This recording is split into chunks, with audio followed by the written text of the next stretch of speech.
everybody, to another episode of Beyond Haunted Vermont. And if you have a story that is inside the Green Mountains or beyond the Green Mountains, please contact us by visiting hauntedvermont.org, or you can email us at hauntedvermont802@gmail.com.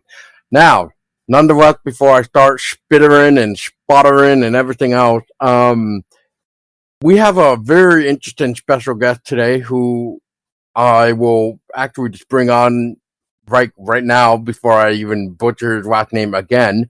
Tom Mihok. Tom, thank you for joining us. You are basically a cryptozoologist. You're a paranormal investigator. You have formed the Pennsylvania Hills Bigfoot, I think. Pennsylvania Bigfoot Society. There it is. And then you're also part of the FayWest Paranormal. But you're also appearing, I think it's just the Phantom Light documentary that Small Town Monsters had did. And I forget if you're actually on the Sasquatch Unearthed, the Rid, which was technically the original series of it before Phantom Lights. I'm pretty sure is how that worked. But anyway, you can correct me with all this anyway. But Tom, welcome aboard. Thanks very much for having me. Appreciate it. Yeah, yes. I'm a field investigator with the Pennsylvania Bigfoot Society. Eric Altman is our director.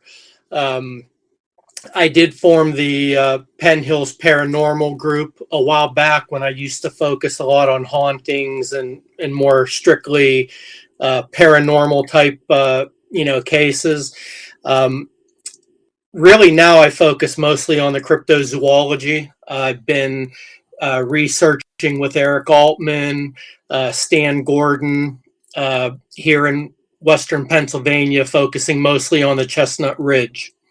On the Chestnut Ridge, yeah, which looked to be like a crazy hotspot for the mysterious lights, which I guess for the conversation, because I talked to Ronald Murphy, I talked to another guy recently by the name Dale Kazmarek, and I noticed Ronald liked to call them Earth lights, Dale liked to call them ghost lights. So I guess for this conversation, so I can stick with how you like to look at them, what do you call them? I mean, earth lights, orbs, spirit lights. I mean, I really don't have one particular name for them because we really don't know what they are. I'm good friends with Ron Murphy. I investigate with him as well. In fact, Ron was with us the night that I had my first of two experiences. But yeah, I mean, we really don't know what they are. So it's hard to really pin down a name for them. I mean, if somebody focuses their research on the UFOs or UAPs, they would tend to call them mini UFOs. Some people refer to them as earth lights, elementals, will-o'-the-wisp. It really just depends on what your background's in, I think. Because like I said, nobody really knows for sure exactly what they are. Right, which when I was doing some digging even, I've also noticed that back in the day before it was noticed as, or dubbed the will-o'-the-wisp, they used to actually call them jack-o'-lantern, which I thought was interesting. Yeah. Which, I was just like, why would they call it jack-o'-lantern? And then when you kind of read the little term that they gave it, it was just because of like the weird jack-o'-lantern effect, I guess it gave, or something like that. I can't exactly remember, but I just either way, I just thought it was very interesting that before will-o'-the-wisp that they did in fact call them like jack-o'-lantern. So I guess for now we could always just call them UAPs of the forest, because I know that's another one too. Yeah, there's a lot of names for them, and they're being cited and experienced more and more all across the country. I mean, they've been around for a long time. Stan Gordon, who is the premier Bigfoot UFO researcher in Pennsylvania, I mean, he's just incredibly well known and well respected throughout the country. He has a book called Silent Invasion, where he talks about a a big flap of Bigfoot and UFO sightings back in 1973 here in Pennsylvania. And he has cases in that book that have Bigfoot sighted along with orbs of light, UFO activity. So, I mean, these things have been going on for years and years. They've been reported in the Chestnut Ridge for decades. Even prior to the one night that I had the particular experience that we'll end up talking about. I mean, I've been on the ridge with Eric Altman and other investigators, and we've seen them at other locations as well. The night that we're going to talk about, it was just much more close up and, you know, a more personal encounter. But yeah, they've been all over the country. People are just now starting to talk about them. I think before, especially when it involved Bigfoot research, you know, most people were of the theory that Bigfoot's just a flesh and blood animal. And that's really what I started out believing too. But as I got to know Stan and Eric, and I read a lot of Stan's casework, there's so many reports where there's paranormal aspects to Bigfoot sightings as well. These balls of light, Bigfoot disappearing in a flash of light, all kind of things. So I'm not going to say I know what Bigfoot or these lights are, but I'm much more open-minded to them being of a paranormal, interdimensional, spiritual, whatever label you want to give them. I don't think that they are strictly flesh and blood. I think it's more complicated than that because there's too many cases that have all these elements intertwined together. It just doesn't make sense that it's strictly a flesh and blood creature. Right. Yeah, I totally agree with that. And for those that are probably already listening, like, oh God, here we go. We're going to be diving into that aspect. I will do my best not to really touch on that weird woo side too much. But I mean, like Tom just said, and like I have said, you got to be open-minded and you got to look at each side differently because, I mean, I'll say it. I mean, I'm not an expert at this. I mean, Tom is definitely just not an expert at this. We're all trying to learn, but at the point in time, I don't feel like there. And you might agree with this, Tom. I mean, you could shine in on this if you would like, but to me personally, when it comes to like this weird field, I feel like you can't really call yourself an expert or a professional. You can call yourself an expert for some of it, but not all of it. Would you stand by that? Oh yeah, I you know, first of all, the way I look at it, if somebody's calling themselves an expert, then find somebody else to investigate with. Because one thing I've learned in the paranormal in general, whether it's hauntings, whether it's, you know, UFOs, Bigfoot, whatever, excuse me, do not speak in absolutes. Because nobody has the answers. Nobody can say definitively what any of this means. You know, we all have our theories and we all have, you know, trends and things that we follow and we observe. But, you know, until we get a Bigfoot on the examining table, you know, we're not going to have the answers. And it's the same with any of the phenomenon, ghosts, orbs, UFOs. You know, I've changed my view on a lot of these topics over the years, and it's because, you know, you start off believing one thing because of maybe the stereotype that surrounds it. But if you investigate these cases and you go out, you know, there's so many other elements that are involved in it. You know, you just can't wrap them into one small little box. Right. No, I will absolutely agree with that. So I guess before, you know, moving on, Tom, so what's your background anyway when it comes to this, you know, the so-called supernatural world that we, you know, all kind of got into it, whether it be by mistake or some sort of experience? Like, what really got your foot through the door to really start looking at this world that we live in a different perspective? Well, unlike most of the people you'll see on TV shows, I did not have some traumatic experience as a child to where I'm searching for answers. I've just always loved ghost stories and, you know, weird things. And So back in the early 2000s, once ghost hunters came on, and kind of inspired me, just like a lot of people, to get a little bit of equipment and go out and try this stuff for myself. So I started investigating hauntings. Investigated a lot of public areas, or Moundsville Prison, Trans-Allegheny Lunatic Asylum, all the big name places. But then I started to really focus on private investigations. I've investigated some private businesses, some private homes, things like that. When my twins were born, I decided it was a little too risky to fool around with the hauntings. I know people that have brought things home with them, and I just decided, that wasn't something I was going to risk. So I figure, if I get mauled by a Bigfoot or a dog man, I'm only hurting myself. I'm not involving the kids. So I'll take that chance. But I'm not gonna take a chance on bringing something spiritual home, because unlike people that watch the shows, when you've been out and you've investigated and you have experiences, this stuff is real. And unlike the TV shows at 10 o'clock, you can't just turn it off. So it's a little bit too risky for me at this point.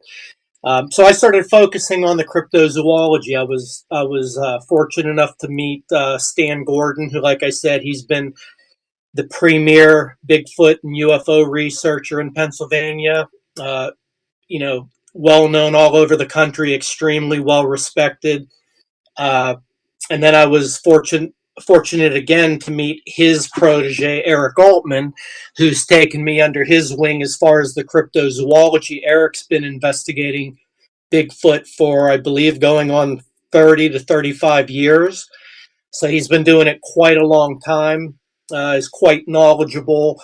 And the thing that I really like about being with Eric and Stan is they are the types of investigators, and this kind of ties into what you were talking about not wanting to go into the woo and things like that. I don't focus on that or any one area of a report or a case. But one thing Stan and Eric will tell you, you have to go where the facts lead you. You can't go into a case thinking, oh, this is going to be a Bigfoot, this is going to be a UFO, a ghost, whatever it is. You just have to follow the facts. And unfortunately, for those of us that always believed in just flesh and blood, those facts have now taken us a little farther abroad to where we have to, kind of consider some other factors in this mystery. Right. Another thing that you mentioned, I forget if it was off the air or on the air. I think it was just now on the air, but just for the the clarification, I guess you were talking about, like, with this, like, people are now starting to talk about it more. And funny enough, is I have heard of some sort of mysterious light here in where I'm from, Vermont. I've heard like a couple things actually. We have one where it involved hikers down in the south end of Vermont, where it's around Bennington, or what people would know it as the Bennington Triangle aspect, where a lot of stuff happened back in the day. It's kind of quiet now per se, but anyway, another one that I just remembered right before we got together to talk, Tom, is somebody used to tell me about this weird light that would be almost behind a gravestone. Now, what's funny is when I used to think about that before these mysterious lights, that maybe it's one of those like grave that this person maybe allowed the like those grave lights or whatever you want to call them. I figured it's always that, and I said that's probably that debunked. But then when you start to really think about this, it's like, this person never really did tell me if it was staying just behind it, if it was moving at all, did it move, That's the only thing. But when I tried to re-find this person again, I could not find them, which was odd enough. So now because of these weird lights, however you want to look at them, which in this case, this was a cemetery. So would I want to call it a ghost light because, is it somebody from the graveyard that has passed on that is trying to make itself known? I'm trying to figure out what else it could maybe be considering a cemetery and what is around this area. As far as I'm aware, this cemetery does not have like any sort of underground water lines as far as my knowledge is. But I mean, this area is known for not great service. So you can take that as, a grain of salt basically. And I guess what I mean by that is like, there's no, there's a lot of trees, I guess. The service isn't great, so I'm assuming the power lines and the telephone service isn't that great.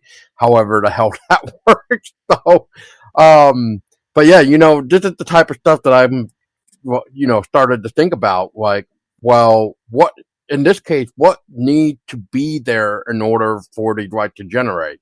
Well, if we look at like limestone and any type of other minerals that would almost act like a battery to generate the environment, the atmosphere wherever we are, that would be the source of maybe it producing its own energy to then manifest in front of us. So I guess what I'm trying to get at here, Tom, is while your research between these lights or whatever in general, because you also mentioned Dogman, we also hear Dogman being around cemeteries with these lights as well. You can correct me if I'm wrong, but I don't really hear that much about Bigfoot being around cemeteries. So what have you found out with this? Well, actually, here where I'm at in Pennsylvania on the western end, near Pittsburgh, we do our investigating in the Chestnut Ridge, and that goes. The Chestnut Ridge is, I know you talked about this with Ron in the past. The ridge is nearly 100 miles long, about 5 or 10 miles wide. It goes from Indiana County, Pennsylvania, all the way up until just shy of Morgantown, West Virginia. So we don't really get very many Dogman sightings. In fact, I've never had a report personally. I know that Eric has only had one or two in quite a while. So, I mean, the majority of what we get are the Bigfoot reports, but I will tell you that Eric and Stan, from what I understand, from what they've told me, they have received quite a number of reports of Bigfoot near cemeteries, power lines, creeks. There always seems to be one of those sources connected to a case. I know that they've had at least a couple of sightings in cemeteries where the person had seen a Bigfoot walk into the cemetery and then just disappear. So yeah, I mean that's what I'm talking about when I say, you just have to follow the facts. You have to follow what the person is reporting. You don't go into those cases thinking, oh, Bigfoot's a spirit or Bigfoot's a paranormal or interdimensional.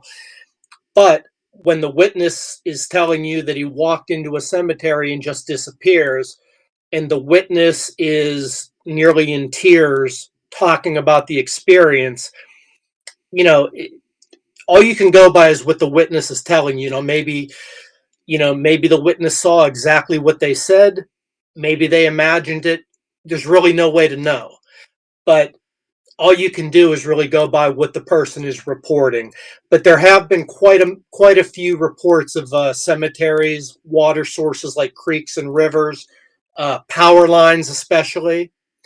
And there have been a number of reports not in Pittsburgh, I'm sorry, but the Chestnut Ridge in our area that have not only had a Bigfoot, but have had a ball of light either at the same time, right before, right after the Bigfoot sighting, or in some cases, a Bigfoot sighting that coincides with a UFO sighting, or just before or after.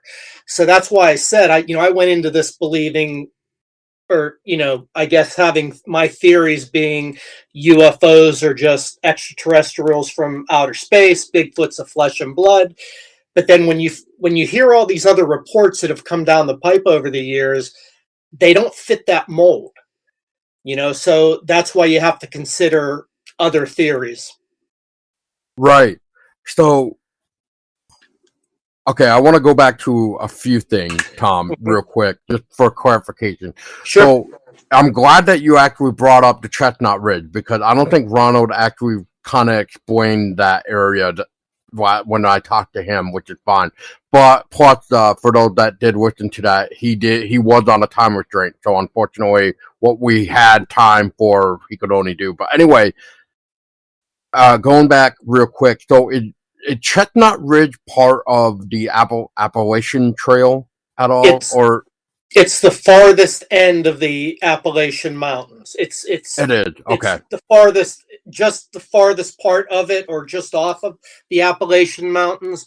And like I said, it's a pretty long and pretty wide ridge, and it has had, for the last 100 or more years, yearly reports of everything from Bigfoot, Black Panthers, UFOs, hauntings, sonic booms, underground, loud booming noises that nobody can explain, as if there's explosions underground, thunderbirds.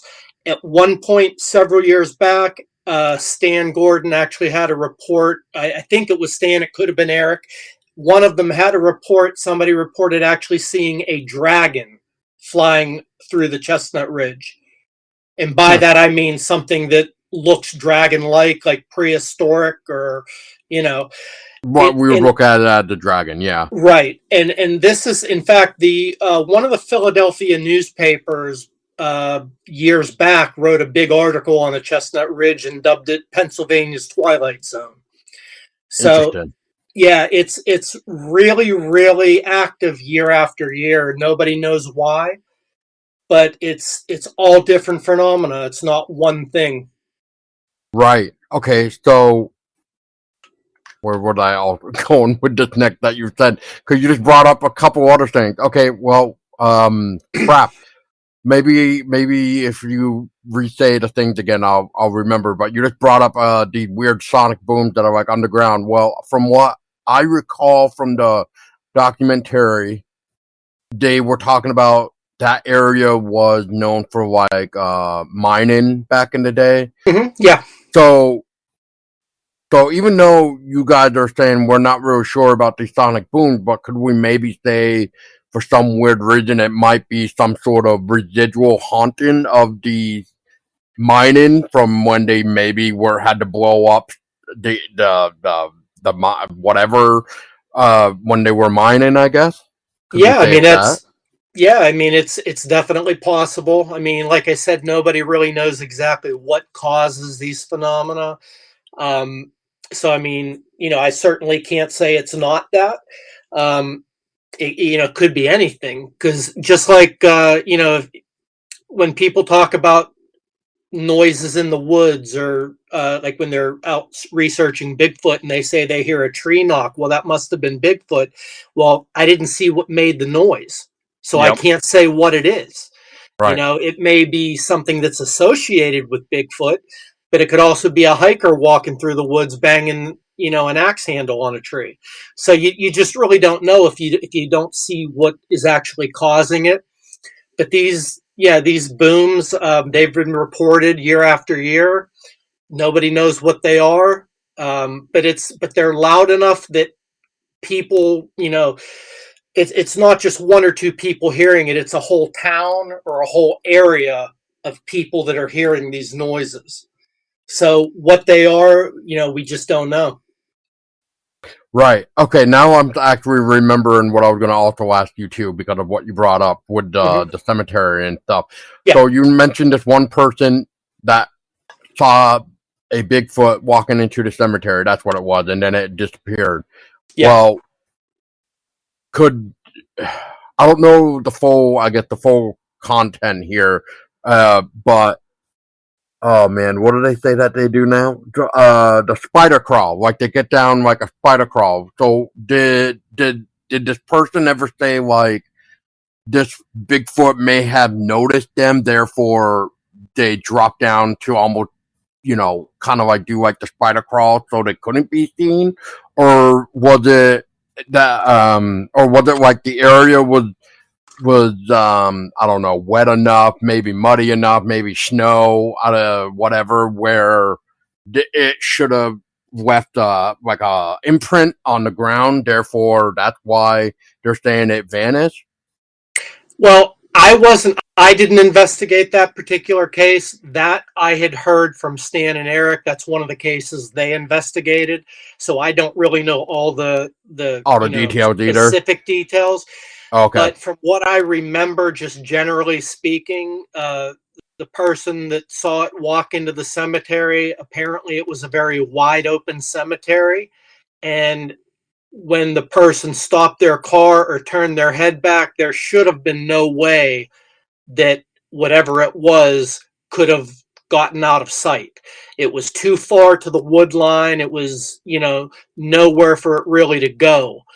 So, again, that wasn't my case. So I don't really have all the specifics. That would be something that Stan or Eric would have to really answer. But it's very similar with a lot of reports that come down to where, Bigfoot or whatever these creatures are spotted in a particular area, and then they just vanish. And the question is always, why don't we have a body? Well, again, I've always started from being flesh and blood only. But when you have people saying that they see a Bigfoot walking across the highway, and then before it gets 2 lanes over, it vanishes. If the person is being honest, if they really saw what they saw, that doesn't sound like flesh and blood. That sounds more to it. So again, you can only go by what the witness reports.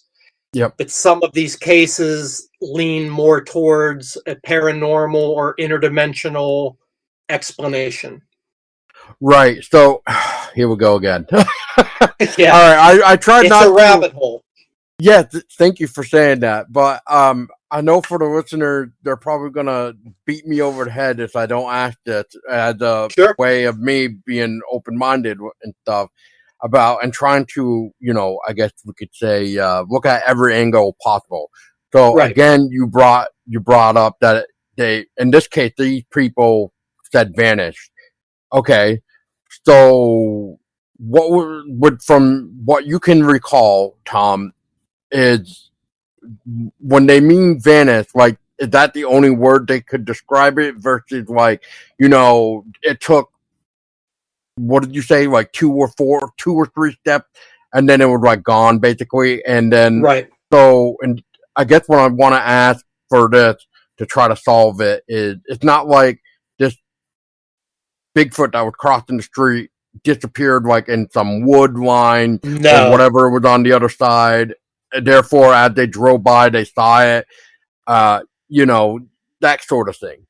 No, that what this particular case, and again, this was a case that Stan and I believe Eric also investigated. This was a creature that was walking across the 4-lane highway, and before it got to the middle of the highway, it just disappeared. It was nowhere near the woods. It was nowhere near, something that it could duck down behind. And again, this is one of the reports that I say, I'm not saying that Bigfoot is any specific entity. I'm not saying it's alien, interdimensional. I'm not saying what it is because I don't know. There are a lot of sightings that seem very normal, flesh and blood, esque, that you can explain. A number of sightings along the Chestnut Ridge, for example, have people jogging or walking, and they're going down a trail, and they see 30 yards down from them, they see a Bigfoot go out of the woods, cross in front of them, walk into the other woods. There have been people along the Chestnut Ridge that have been jogging in the morning, Just one particular area. It's called Gray Station. It's active railroad tracks. Lady rounded a bend and said she saw a Bigfoot carrying a deer over its shoulder, and it walked into the woods. So there's lots of reports that are like that seem very, normal, if you want to use that word for a Bigfoot sighting. But at the same time, there are other reports that just have a whole other set of characteristics to it. Yeah. And again, as researchers, you go out, you hear what the witness has to say, and you just you take the facts down, or at least what they're saying are the facts, and that's what you investigate.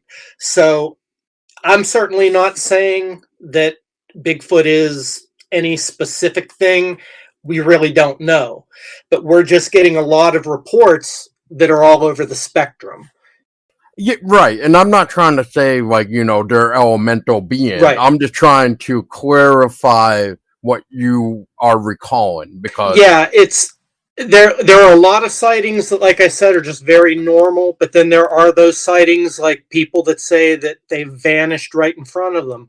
Right. If you read Stan's book Silent Invasion, he has a case along the Chestnut Ridge where the lady came out and one was just feet in front of her, and according to the report, the person shot at it and it vanished in a flash of light.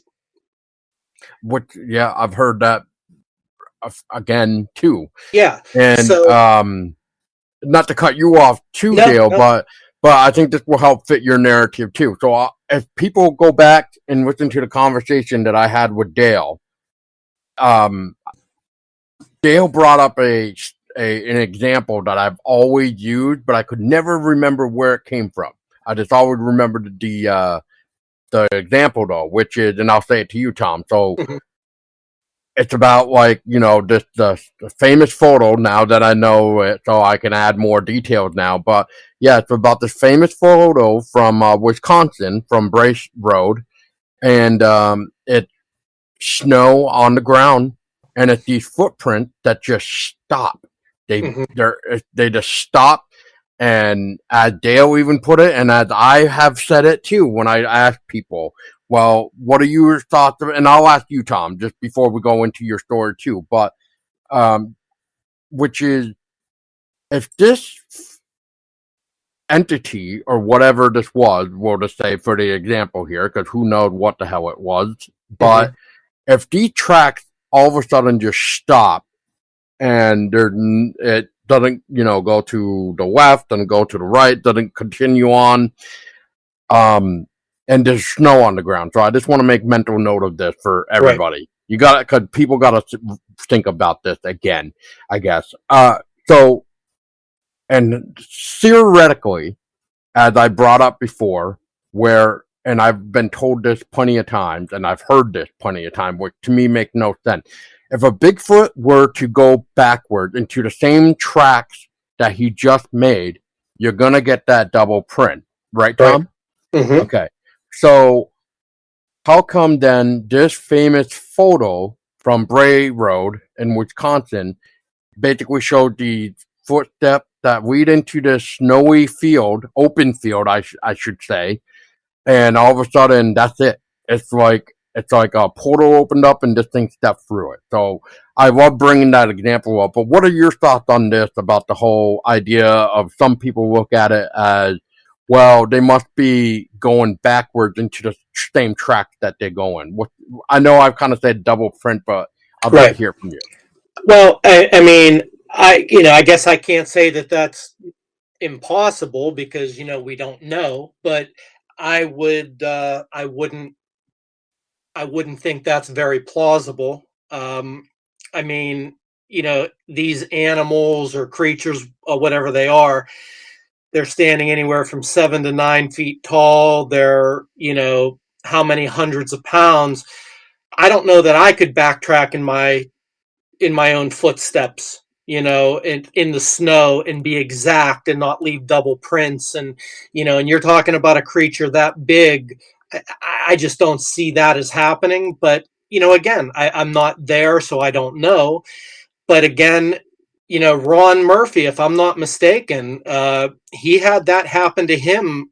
He used to live right at the base of the Chestnut Ridge. And if I'm not mistaken, I may have him mixed up with somebody else. I could be mixing people up, but I think it was Ron that came out one morning and had footprints in his yard that went right to the middle of the yard and stopped.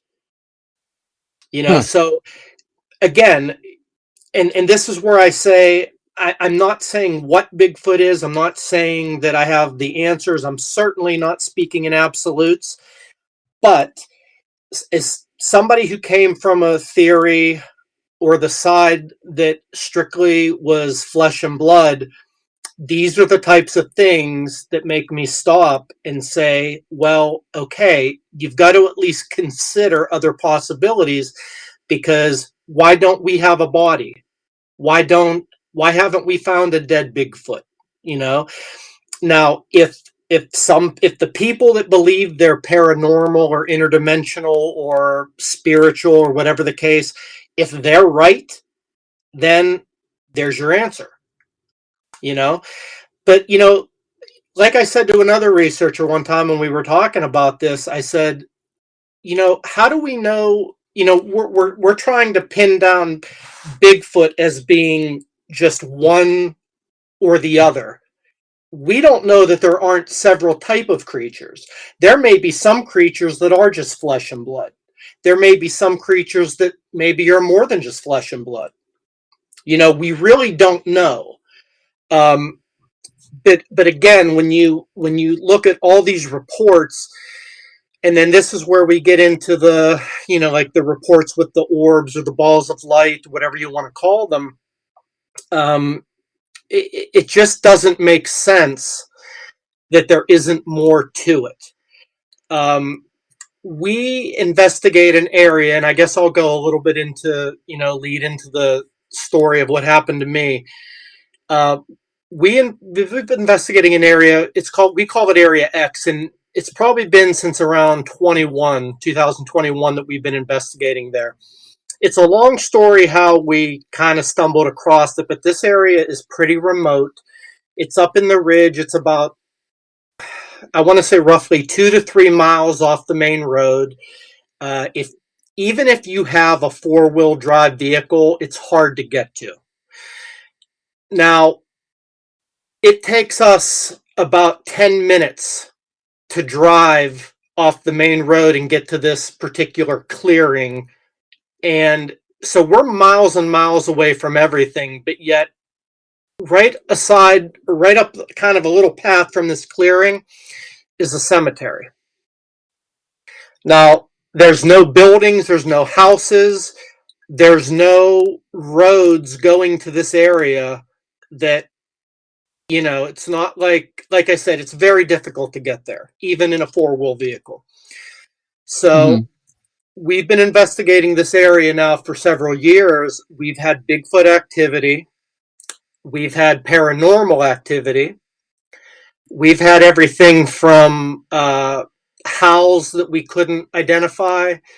We've had things bluff charging us through the bush that we can't see, something big making a sound like it's charging at you, then it all of a sudden stops. We've had experiences where we've heard disembodied voices, like mumbling. You can't make out what what sounds like two people having a conversation, but you can't make out what they're saying. We've had experiences where we've had this metallic, kind of like a clinking sound, almost like if you were at a wedding and somebody was tapping a fork on the end of the champagne on the glass. Oh, yep. And the Small Town Monsters episodes that I was in was the Sasquatch Unearthed the Ridge. In episode 2, which I believe is called Spectral Bigfoot, they were up with us at Area X, and we filmed an investigation there that night. That night, the metallic sound, the orbs of light, it was all there. The howls were there. There was all kind of activity going on. Seth and the Small Town Monsters crew, Heather and all those guys, they did a great job documenting and filming everything. They actually managed to get one of these orbs or earth lights, whatever they are. They got one of them clearly on film. And, you know, I'll kind of go into, you know, to what happened to me, I guess now. It's, well, before you do, Tom, sure. Sorry. Before you go into that, the orb. I think you're right about the episode, but the orb, is that the one? I'm trying to remember. It's been a little bit. That the one that was like in front of them, like on the trail or the road per se, and that the one where they were thinking like it was the other group, I guess, and then somebody was just like, it could have been Steph, I don't remember, but somebody was like, hey, let's go up towards it, and that's when it went out. Well, yeah, they got the first one on film. It was a large white colored orb, and right as they started walking, it went out. And then it was probably about, I want to say maybe 10 minutes or so after that, I was with Heather and Ricky Chirby and some other investigators. We were actually in the clearing next to the cemetery. And our group was in the clearing, and then there's a road that connects up to another road, and that's where the other group was. So this long road was in between us. That's where the orb was seen. Okay. And about 10 minutes later, after that, after it went out, we're all still, you know, talking about it, trying to figure out what was going on. And then two more lights appeared. One was about the size of a basketball. It was red. And the other one was about the size of a cantaloupe, maybe a little bigger, and it was like a amber color, maybe orange a little bit. And I think that might be the one that Heather was talking to me about, where it would like, it looked like a car that was parked. That, and I think she was saying she could see it like reflecting in a puddle. Right. Because and you know, as we were seeing these lights, the curiosity got the best of me. So I started walking down the road to, you know, towards the lights to see how close I could get, to see if I could make out any other details or, you know, whatever the case. And I actually got to within about 5 feet of these lights. Now, on this road and up in this area of the ridge, there is no ambient light. The road that I'm talking about is canopied by trees on either side. So when it gets dark, it's dark. Mm-hmm. And even as I was about 5 feet away from these lights, I'm just thinking it's got to be Seth, or it's got to be one of the camera people. I mean, I didn't know what equipment would have lights that big, but I thought, you know, and I started to say, Seth, are you there? And as soon as I spoke, the lights went out. I had a flashlight in my hand that I turned on, and I was the only one on the road. Wow. So, yeah, I mean, there was nobody around. I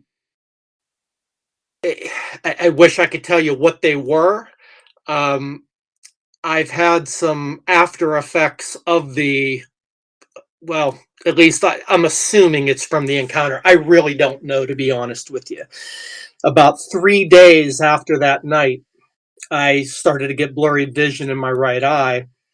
So I ended up making an appointment. I went to an ophthalmologist who told me I had a hemorrhage. So I was then sent to a retinal specialist in Pittsburgh, and they ran about every kind of test you can run, scans, shot me up with dye, you know, just anything they could do to figure out what it was, and they had no clue as to why my eye was bleeding. Now I am a diabetic, but my A1C has always been extremely controlled. I'm not on insulin.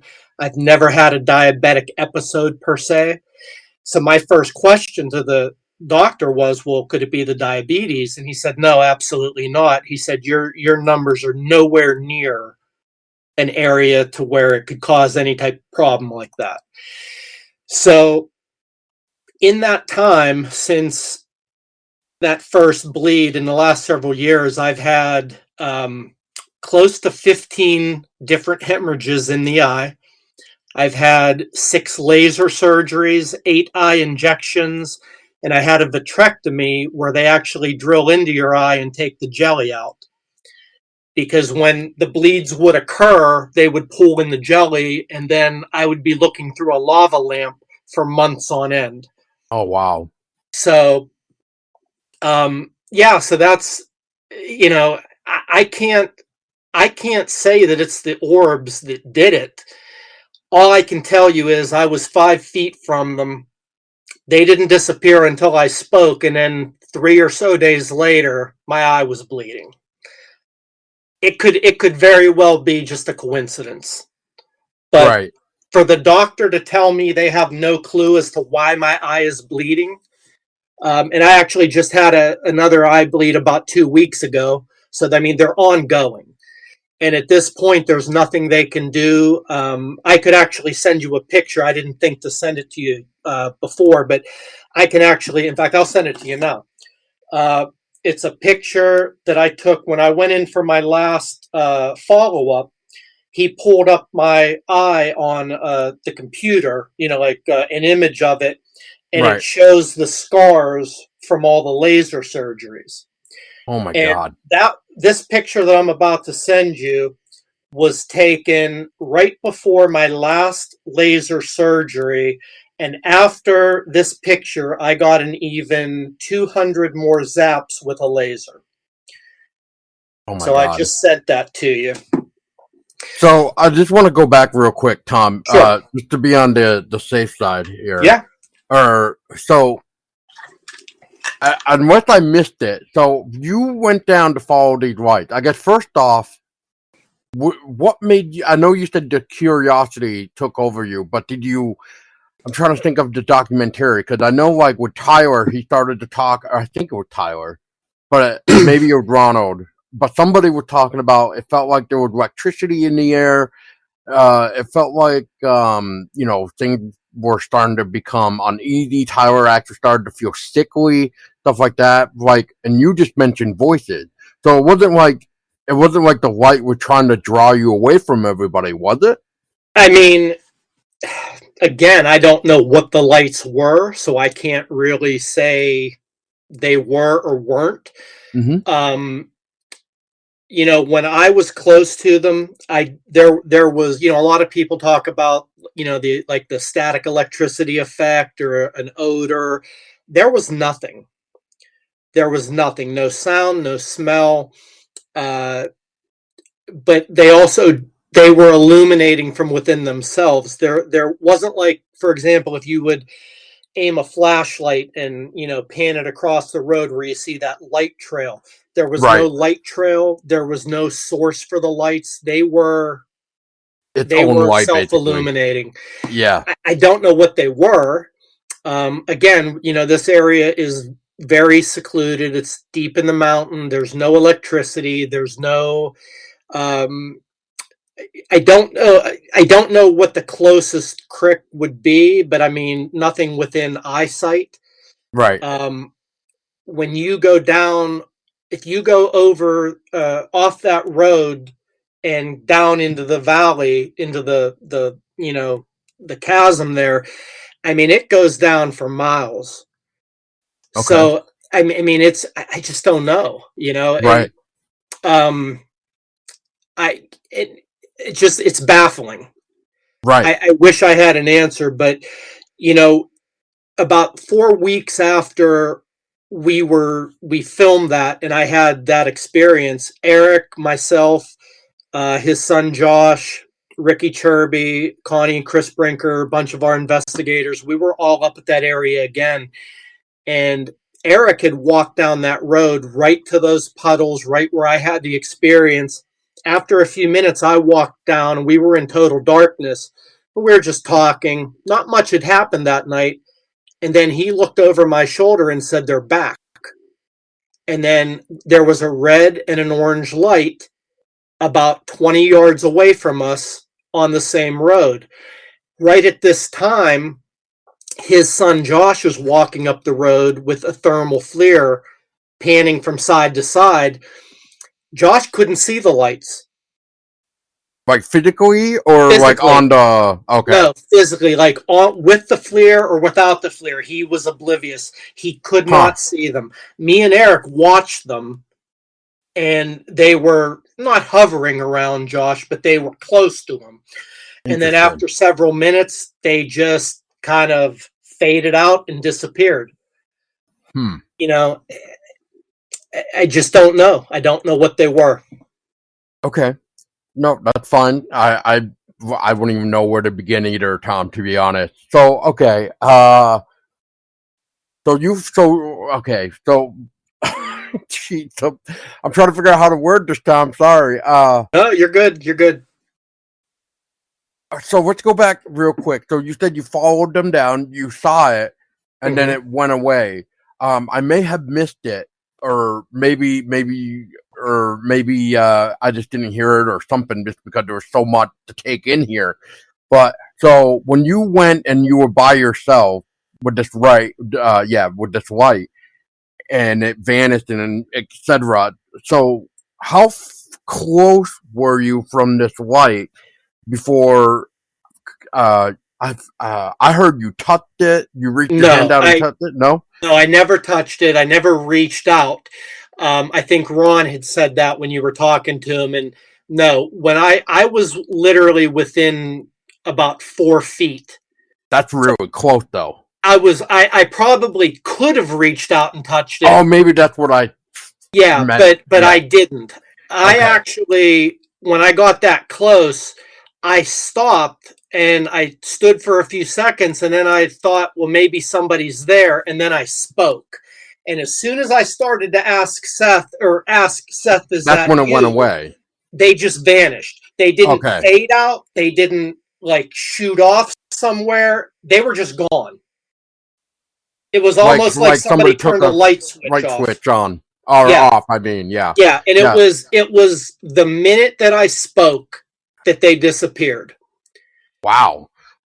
And that's why Ron had said to me, well, what do you think would have happened if you touched them? And I don't know. Right. Interesting. Okay, so now we got that out of the way. So I guess real quick, when you were around it, were you feeling anything like coldness, hotness? No. Any sort of, something seemed off about these lights, I guess, or like. No, I mean, it felt like a normal.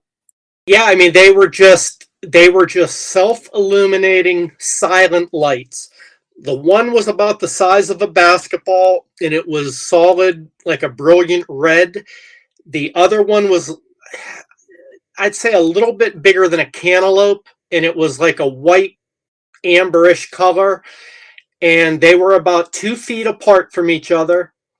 And I walked up and you hear all these reports of them, and people talk about, you hear static electricity, you smell an odor, or all these other things that are associated with them. And there was none of that. And I didn't feel, threatened. I didn't feel like any dread or panic. I couldn't figure out what they were. And in my mind, I'm thinking, well, maybe it's somebody filming, maybe it's equipment that I'm not familiar with. And then that's when I started to ask if somebody was there, and poof, just gone. And the minute they vanished, I quickly turned my flashlight on, and I was in the middle of that road between our two groups, and there was nothing else, nobody on that road. Interesting. Okay, so you're going to be the first person I bring this up to, because I when I talked to Dale, and again, I don't know if you listened to that conversation, Tom, before you and I here, but when I was talking to Dale about the story he had with this lady that was able to stick her hand through this orb thing and not feel anything or even get harmed, that was blue. So anyway, you're talking like an orange, red, and yellowish color. So let's open up the can of worms with you now, which would be let's look at the orbs and the color spectrum of what they could mean in spirituality.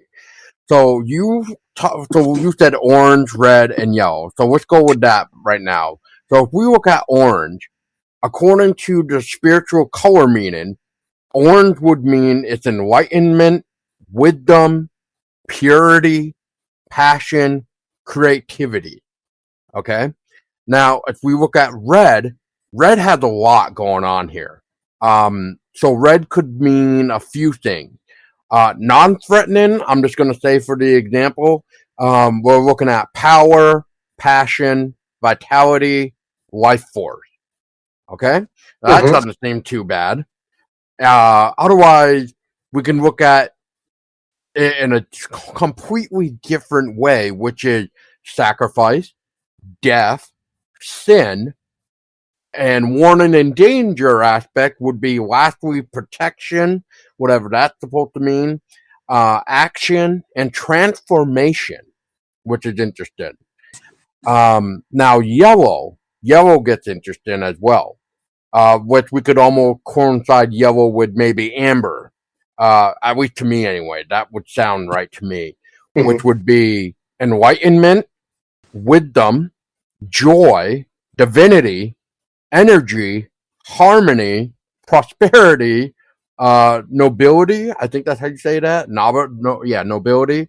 Otherwise, it could mean betrayal, deceit, mourning, and fleeting nature, which I find very interesting. So, if we look at it as that, and the way you were just describing, it seemed you were fine until you started to speak. Maybe you spooked it, which is the pun, I guess. In this case, you could call it a pun, and that's why it, vanished. You and I were gonna probably say the same thing. It switched off like a light switch. So if we look at any of those, though, in the color form of spirituality, does any of the examples that I gave you actually make sense? Well, to be honest with you, and I know that I want to say this delicately and respectfully, because I'm sure there's a lot of your audience that may look at those color meanings, and I just don't believe in those because, first off, we don't even know what these lights are. So how can we say what colors mean what? So that's where I always go back to, everything with this is theory. Could it mean those things? Sure, it absolutely could. I'm not saying that I know it doesn't.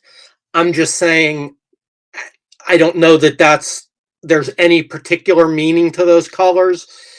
I mean, a lot of the things that you mentioned in what you read off was very comforting or positive. The only thing I can tell you from my experience is I've had a lot of eye bleeds. So, and again, I don't even know that it was the lights. It could be a very big coincidence. Right. But, I don't know. Well, that's what I was thinking. That's what I was thinking when. What color was that again? Sorry, it was. I just want to make sure I say the right one. I think it was orange. No, it was. My God, where was it? Oh boy, where was it? Red. So yeah. I was thinking of the right color. Red, where it says sacrifice. Right. So if we let's just say for the example here, sacrifice would be your eye, right? So your eye just got a sacrifice, basically. Right. And from the picture I just sent too, which I want to bring up too in a minute again, because I know you mentioned it, but going back to what Dale was saying real quick, and this is why I was starting to think about yours and hers a little bit. Well, from what Dale was sharing, blue signified divine truth, wisdom, communication, peace, healing, introspection, protection, and stability, which is interesting. And then the fact that you're talking like a red and orange, which seems to have a lot going on with that. Right. Yeah, I definitely didn't have the healing one there that night. Oh, God, no. Unfortunately, Tom, no, you did not. But it's just, that's what I was starting to think about, because, and then after I talked with Dale, I was like, well, what if everything, like we were kind of stating before, there's different species of Bigfoot, right? What if Sure. there's different phantom lights? Well, exactly. Yeah, I mean, who's to say that some of these lights are not mini UFOs? Maybe Right. some of these lights are elemental spirits from the Fae. Maybe some of them are demonic. Who knows? I mean, that's the whole thing. We really don't know. And again, I'm not saying that I have any of the answers. Maybe those colors mean exactly what was on what you read, and or at I least don't that's know. what we could start looking at them as, maybe. And that's why I was starting to think about when I heard your story, Tom. Like if we go by red, which is the sacrifice, well, like I kind of brought up, like your eye was the sacrifice, in my perspective, I guess, right? Right, or I think if I heard you correctly, I think red could also signify death. So, Yes. you know, if you want to, if the colors truly mean those things, then maybe had I not spoken, and maybe had I come in contact with one of them physically, maybe I'd have been a lot worse off. Who knows? Right. Um, you know, um, I am a Christian, and I look at a lot of things from a spiritual, or from a Christian point of view. Um, you know, I tend to lean towards the direction that these things were spiritual in nature of some sort. I don't know. I'm not saying they were a demon. I'm not saying they were fairy. I don't know what they were, but Mm-hmm. I believe they were more of the spiritual realm. I don't, in my interpretation from what I experienced, I don't believe they were mini UFOs. I don't believe they were something like that. But again, I can't say what they were, so I'm just going by what I believe, or not even what I believe, but what they felt like, or what I perceived them as. And I could be wrong. I um that's the worst and best thing about being in the paranormal. You can have all the theories you want, and damn it, you may be right, or you could be so far off that it you just never know. Yep. And I don't know that we'll ever have the answers. Oh, I I think we're maybe just gonna someday dig we will, deeper. but yeah, I mean, um it's fascinating to me. I've been told I shouldn't go back up there. I've been told that, and I'll be honest, I don't think at this point, if I see lights, I don't think I'll walk towards them again. Oh, I But wouldn't. Yeah.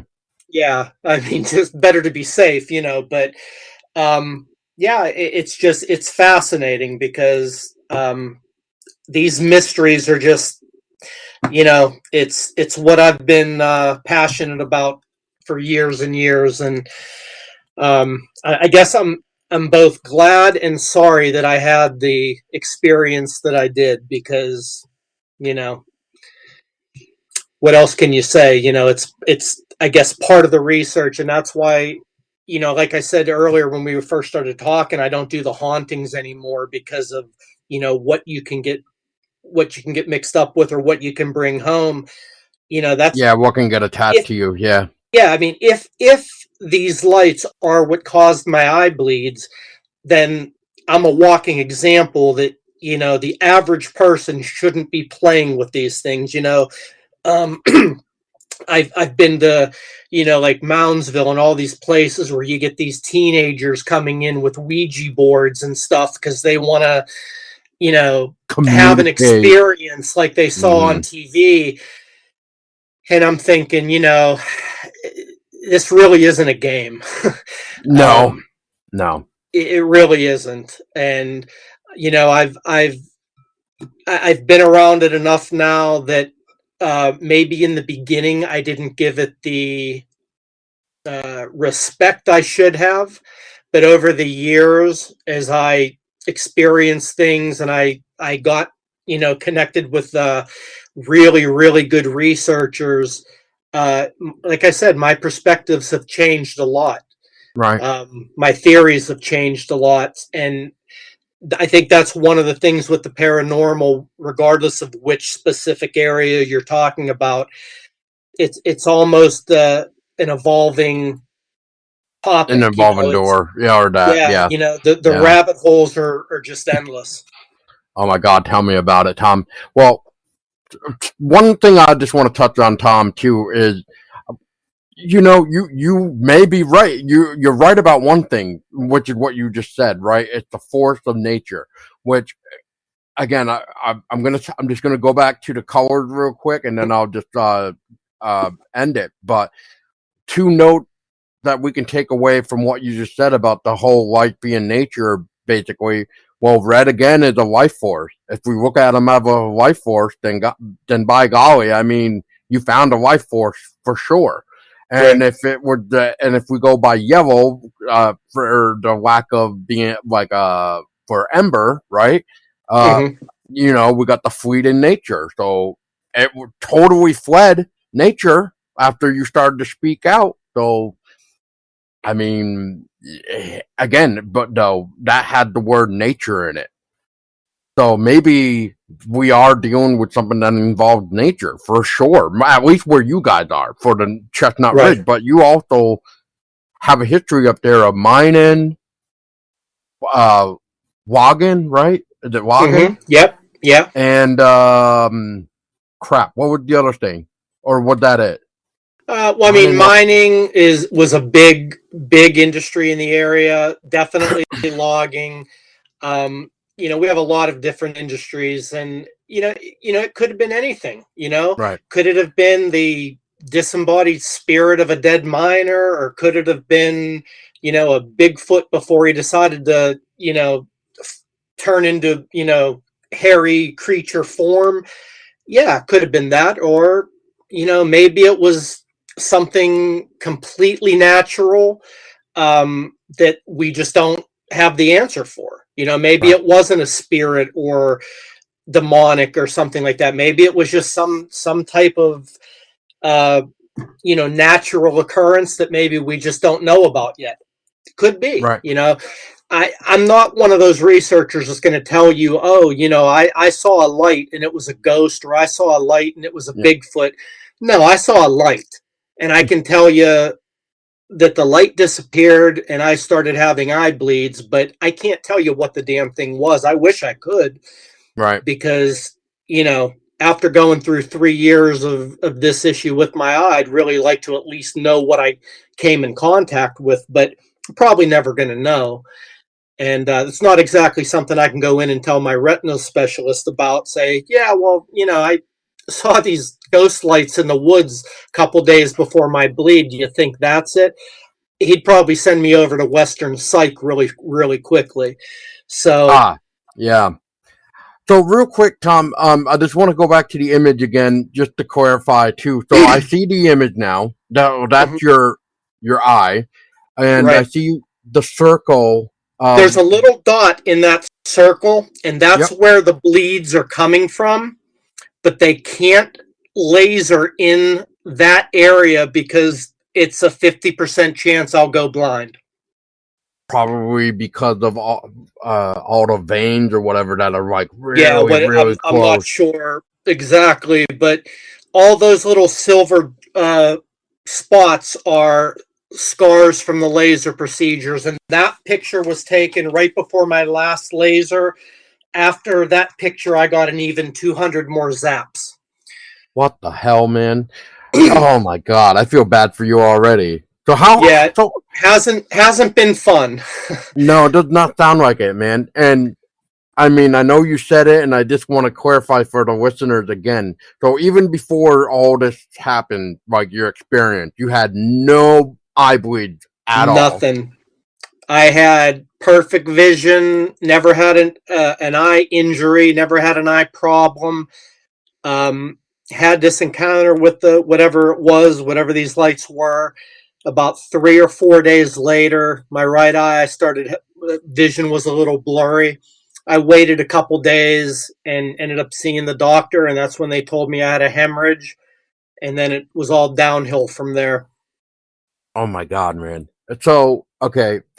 And then, so we counted that one, and then obviously you said you had diabetes, but again, with what your doctors had said, your numbers are perfect. You should not be having these episodes. No, that was the first thing I asked him, because that's what I assumed it would be. Right. And he said no. He said, my A1C had always been between like 6.2 and 6.6. He said that's absolutely normal, right? Well, it's not normal. It's good. Well, it's good for a diabetic. That's what I should say. Yeah. Yeah. It's when you start getting over 8 that you start running into danger. So, yeah, he said I asked him, is there any possibility it could be the diabetes? He said, absolutely not. So that was my only theory going into it as to what I thought it could have been. And then that's, again, my only other, and I'm not even going to call it an explanation. I don't know that it was the lights that did this, but the only other thing was I had that encounter 3 or 4 days prior. Right. Now, and then that's when it started to do it. It was after that's that when it started. So. I mean, yeah. I mean, I don't want to flat out say it's the lights either, Tom, but I mean, in your case, when you're starting to check out, those two things that I said, I can't even think of another example that I could give to try to say, like, well, could it be this? Because the next thing would be the light experience, and then that's when the stuff happened afterward. But if you've been good all the way up until here, I mean, what else could it be? Yeah. I mean, maybe at some point down the road, maybe they'll come up with a theory and give me an explanation, but as of yet, they're stumped. Yeah, I would be stumped too as a doctor, but wow, man. Well, Tom, I mean, I don't want to keep you much more, but I'm really glad that I was able to talk to you and hear your side of this, because, again, like you just said, and I'll say it again, too, for the listener, it sounds like this is something we definitely don't want to, quote, play with. Right. And it's because we just don't know what could happen. And I'll just say this for the sake is, if we do go by the color example of what they could possibly mean with the say for the sake here, I mean, if we go by what I mentioned about red, and I'm not going to read through all this again, but man, dude, like, that's pretty bad. And if we look at anything that's red, usually of what that could mean, that's usually danger anyway. It should be red flag galore. But anyway, I mean, Tom, I'm glad that you're doing, I mean, I guess okay for the time being. Yeah, it's unfortunately this is something I'm going to live with, going forward.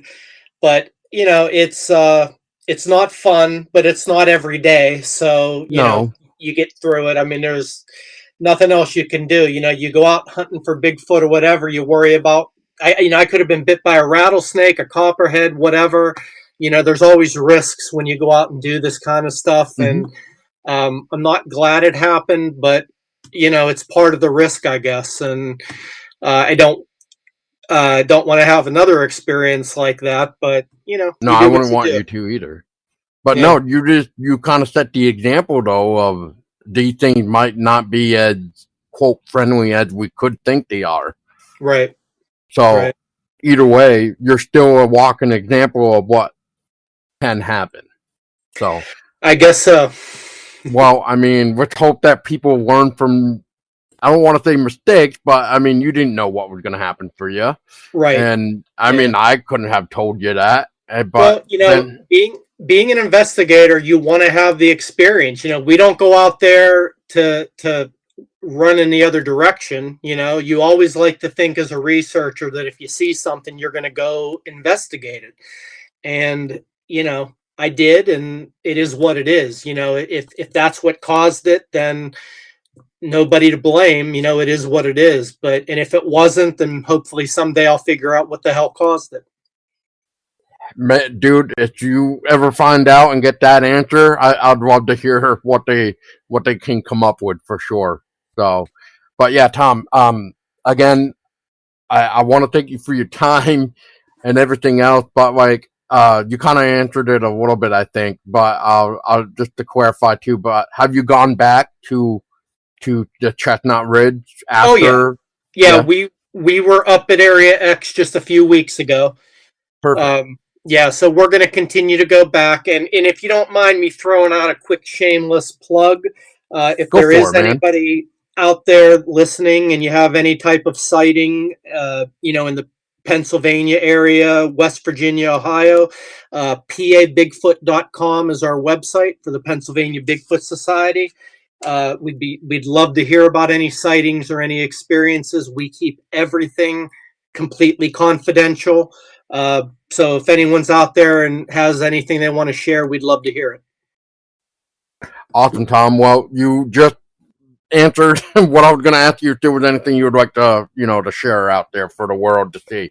And if it's all right with you, Tom, I'll share this image on the article for this episode so people can see it and understand what we were discussing as well. Yeah. So I'll have it up. Yeah. All right. Well, I guess that's it, Tom. And if you have anything else that you would like to share, maybe we can talk again for Bigfoot when it becomes National Sasquatch Day back in next year, October, since this one has already gone by. But yeah, would love to talk to you again if you have anything else that you would love to, share. I appreciate you having me on. It was great. Anytime you want to talk, just reach out. Sounds good, Tom. And for everybody out that is listening, if you've encountered these strange lights, we would like to hear from you too. So, again, go to hauntedvermont.org and you can contact us there. In this episode, I will have everything that Tom has mentioned, especially the pabigfoot.com or .org. .com. And I'll have all that in the episode description. And until next time, everybody,